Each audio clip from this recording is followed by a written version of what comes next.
Hey guys, how's it going? Welcome to this video. Alright, so we're making this video just to do a little maintenance tutorial on these Coleman hot water heaters.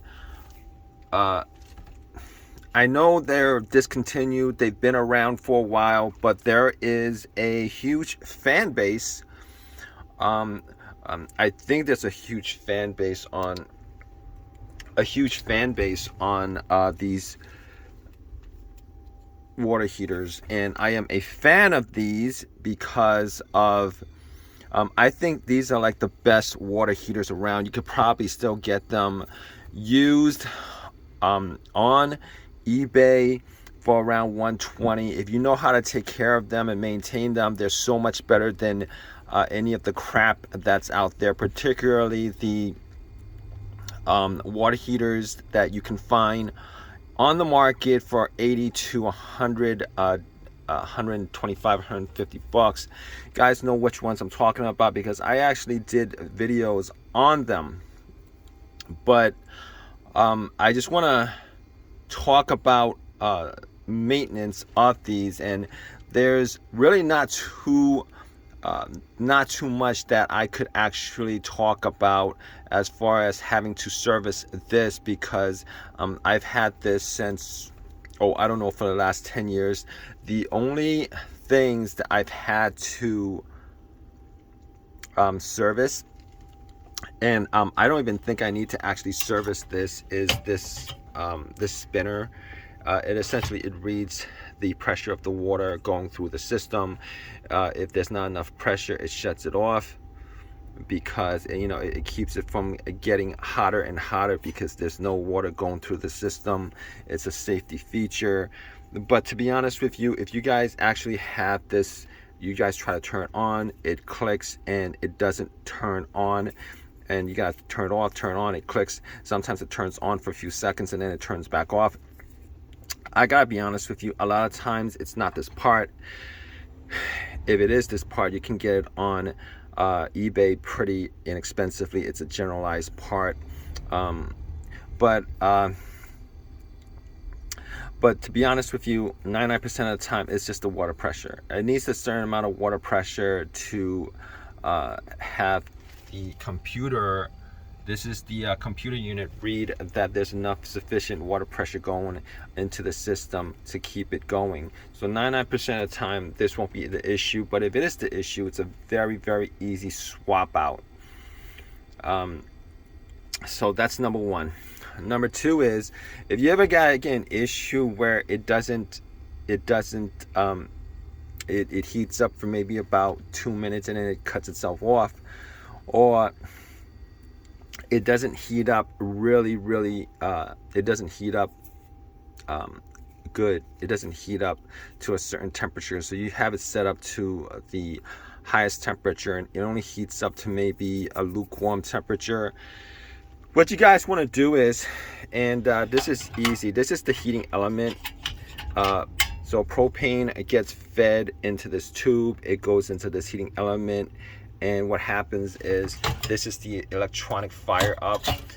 It electronically fires it up. Now, if you're not getting enough propane going through it, you can pretty much blame this cylinder, I guess, because there'll be rust or debris, or if you're in a humid environment, if you get this wet somehow, you're gonna get rust inside. Or maybe the propane gets fed into here, and what happens is you get corrosion or something like that. What you guys want to do in this case is, you guys want to soak this in what is it called, rust remover, I forget what the solution is called, but I bought it for like $1.25 for a bottle on at Dollar Tree. Soak this overnight, and it gets rid of all the rust and debris and junk in there. And I had this issue about a year ago, and I think it's just a yearly maintenance thing for me at this point. Other thing that I want to talk about is you're not supposed to have this unit in freezing conditions, particularly if it's pressurized with water. And I've actually done a video on this. If it's pressurized with water and it freezes and the water can't escape, what happens is, this is copper, this is soft metal. All right, what happens is you're gonna have the water inside of these tubes. It'll freeze up. When it freezes up and there's nowhere to escape, it's gonna expand and it's gonna puncture a hole. So if you guys run into the situation where you guys are in freezing environments, you do not want to have this hooked up to you do not want this to be pressurized with water. All right, you guys want to just take the tubes off the unit and make sure that there's no water inside, so that when it freezes, it won't expand and puncture a hole in these tubings. And aside from that, there's another thing I want to talk about. But if you guys have this and you guys want to add your own information to this video, definitely drop a comment in the comments section. There's nothing else, to be honest with you, that I've had any issues with. This is a well-made product. I'm a huge fan of it. A lot of people who have had this have had complaints about it, and I had complaints about it. If you do not know what's causing the issue, you're gonna have complaints about it and stuff like that. But just know that 99% of the causes of you not being able to start and just constantly click is because of your water pressure. It's not even because of this pressure reader. It's because you don't have strong enough of a pump to pump enough water into the unit to actually read that it's a safe level of pressure to keep it going. And I will tell you that the pump that came with this has a lot of issues, and you could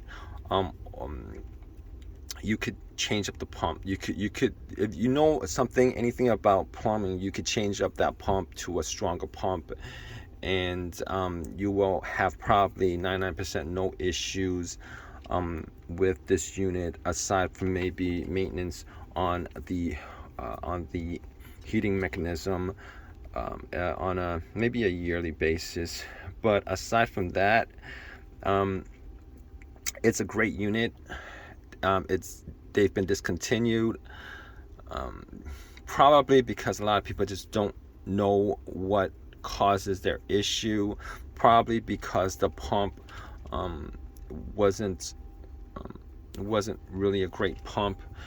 But I mean, aside from that, this is the unit to get. And I like this unit because of the safety features in this. Never been worried about this unit having any kind of safety issues. It turns off when it's supposed to turn off. If you knock it a little bit, it senses some kind of vibration, or if it's about to tilt over. If it does tilt over, there's a mechanism that actually kills off the propane and the heat, etc. And the propane and the heat. Great little unit. And you know what, I would say that I wish they would still make these units, but I haven't actually needed to replace this. I haven't really needed to replace this. It's an absolutely great unit. If I had to buy another one, I would definitely go out and buy another one. Knowing all the ins and outs of this unit, the good and the bad, well, mostly what might cause it not to work the way it's supposed to work. It's the best heater, the best water heater that you could get out there, bar none. You're talking about a person who's looked at water heaters, different kinds of water heaters, the issues that came up with. I've done videos on water heaters. If you guys want to check out my videos on water heaters, definitely check out my other videos on my experiences with the water heaters that I bought for $86 from eBay. They were horrible, but well made. This is well made. Leave a comment in the comment section if you guys have an opinion on this. Please subscribe. Please give me a thumbs up. All that good stuff. Appreciate your time, guys. Take care.